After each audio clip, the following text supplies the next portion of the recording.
Мишки скачат по матрака, а къде е котарака? Той я гиди мързелан, пак е някъде скатан. Но така е, щом го храни, баба с кремвирши салами. Хич не му се занимава, мишките да наблюдава. Щом напълни се тумбака, знае сладък сън го чака. А пък мишчиците сиви, ей така са най-щастливи.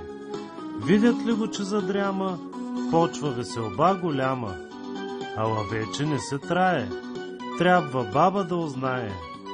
И тогава прошка няма, на Котан ще спре салама. Той, когато огладнее, друга песен ще запее. Няма хищ да мързелува, сам ще тръгне да ловува.